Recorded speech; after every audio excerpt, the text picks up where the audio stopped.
Bonjour les amis, le deuxième cours d'aquarelle auquel vous allez assister aujourd'hui porte sur deux points essentiels à connaître. Nous avons vu d'abord le lavis la dernière fois. Maintenant, nous allons voir le retrait de peinture et le glacis. Nous allons reprendre le même principe que lors du premier cours, lavis bleu et violet. Tout d'abord, je vais vous montrer une technique pour que le papier ne gondole pas. Donc, on prend une feuille détachée du bloc et une planche de carton entoilé.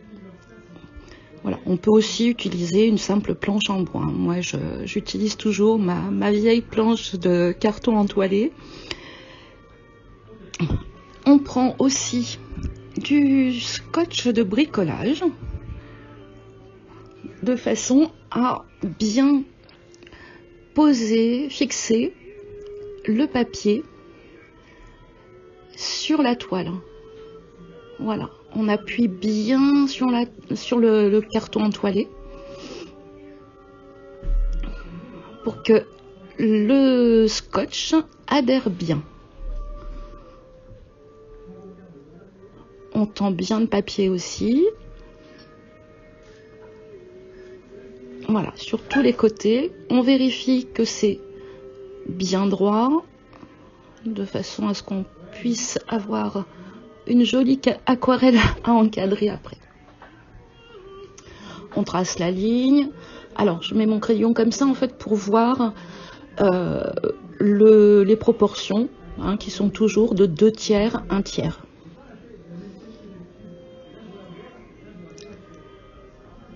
On commence le lavis en bleu pour faire le ciel et ensuite le violet pour faire notre joli coucher de soleil sur la mer. On sèche. Moi j'ai un petit appareil spécial à embosser dont je me sers ici. On peut prendre un sèche-cheveux tout simplement. Et ensuite on va faire un retrait de peinture. On prend un pinceau bien nettoyé et on le trempe dans l'eau. On l'essuie bien à chaque fois et on tamponne avec de l'essuie-tout, tout bonnement. Et en fait, on va avoir un retrait de peinture. On peut ainsi maintenant passer de la couleur dessus sans qu'elle se mélange au bleu. Donc ça, c'est le travail sur le retrait de peinture. Et maintenant, on passe au glacis. Le glacis, en fait, c'est la superposition de deux peintures. Donc ici, un petit peu de jaune qu'on passe sur le violet pour donner cet effet de reflet, en fait. Donc les deux couleurs vont se superposer, se mélanger. Et voilà, on a notre reflet. On fait nos petits rochers au loin. Voilà, attention de ne pas faire comme moi. Il aurait fallu que j'attende que ça sèche. Voilà, je repasse un petit peu de peinture pour éviter ce désagrément. Et je sèche cette fois-ci.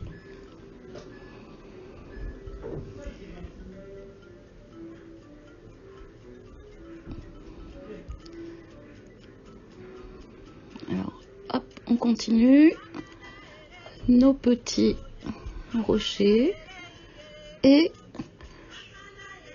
avec du gris de pelle. C'est ce qui est très intéressant, c'est que ça donne tout de suite un effet en fait d'ombre. Voilà, les rochers au plus près. Et là, vous voyez, je prends le principe du glacis, c'est-à-dire que je superpose une deuxième couche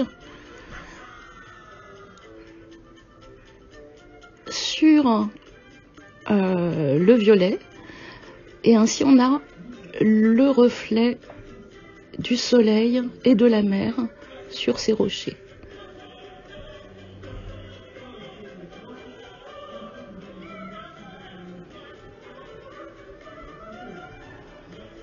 Voilà. Et là aussi, on prend plus de pigments cette fois-ci pour avoir un effet de volume sur les petits rochers qu'on a dessinés.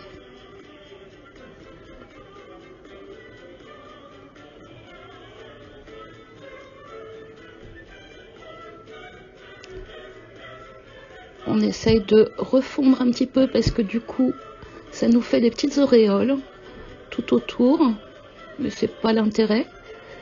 On revient déposer du violet, superposer du jaune à nouveau pour donner cet effet recherché de reflet du soleil dans l'eau.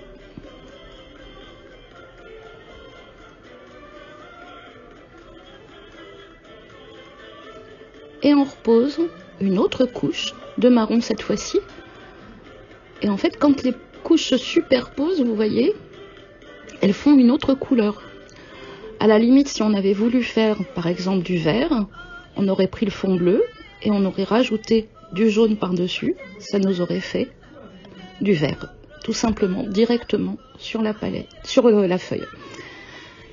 Ici, je vous ai fait en gros plan le dessin des oiseaux. C'est quelque chose qui est fait avec un pinceau qui est extra fin. Et on travaille uniquement, toujours en aquarelle, avec la pointe du pinceau. On ne pose que les poils.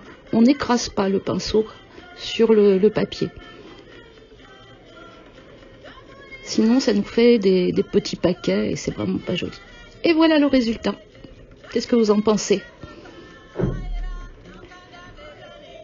Si vous souhaitez me suggérer des sujets et des techniques à approfondir pour la prochaine fois, n'hésitez pas à commenter. J'aime bien vous lire, j'aime beaucoup vous répondre. J'attends maintenant avec impatience que vous m'envoyiez vos productions. À très vite pour un prochain cours.